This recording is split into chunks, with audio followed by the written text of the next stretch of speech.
اب بات یہ ہے کہ ڈالر اور روپے کی جو پیرٹی جو ہے وہ بدقسمتی سے پچھلے ہفتوں میں کافی اونچی چلی گئی. اس لیے جب وہ تیل اگر تھوڑا سستا ہوا بھی تو روپیہ چونکہ ڈالر کے مقابلے میں بہت مہنگا تھا, بدقسمتی سے وہ جو ڈالر اور روپے کی جو کمزوری ہے وہ ریفلیکٹ ہوئی. اب اللہ کرے کہ پچھلے 2 دنوں میں پرسوں سے ڈالر نیچے جا رہا ہے. خدا سے پوری قوم سے میری درخواست ہے کہ وہ جھولیاں اٹھا کے دعا کرے کہ ڈالر جو ہے واپس 100 روپے پہ آ جائے تو وارے نیارے ہو جائیں گے.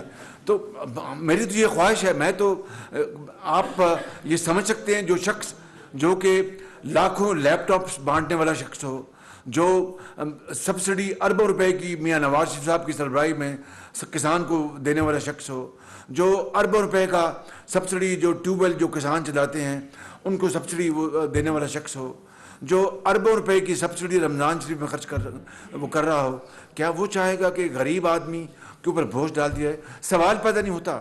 البتہ یہ ضرور ہے کہ 4.25 سال عمران نیازی کو توفیق نہیں ہوئی کہ وہ ایک دھیلے کی سبسڈی عوام کو دیتا. جو 50 لاکھ گھر بنے تھے, 50 لاکھ تو دور کی بات ہے 500 ہی دے دیتا. جو 1 کروڑ نوکریاں تھیں, 1 کروڑ دور کی بات ہے وہ کچھ 100 نوکریاں دے دیتا غریب لوگوں کو.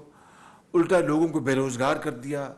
لوگوں کو جو کرائے کے مکان میں رہتے تھے وہ بیچارے تنگ ہو گئے. تو یہ ہم اس وقت ایسے حالات میں ہم جنگ کی حالت میں ہیں اکانومی کے حوالے سے. انشاءاللہ اللہ نے موقع دیا, انشاءاللہ اس کو ٹھیک کریں گے. ہمت نہیں ہارنی, ہماری ہمت اور جذبے جواں ہیں. انشاءاللہ بھرپور قوت کے ساتھ ہم کام کر رہے ہیں. مخلوط حکومت پوری کاوش کر رہی ہے, محنت کر رہی ہے, اور انشاءاللہ اس اکانومی کو اس کو ہم ٹھیک کر کے چھوڑیں گے. ایسے ہم بھاگنے والے نہیں ہیں. انشاءاللہ اس اکانومی کو ٹھیک کریں گے اور پاکستان کی حالت سنواریں گے انشاءاللہ.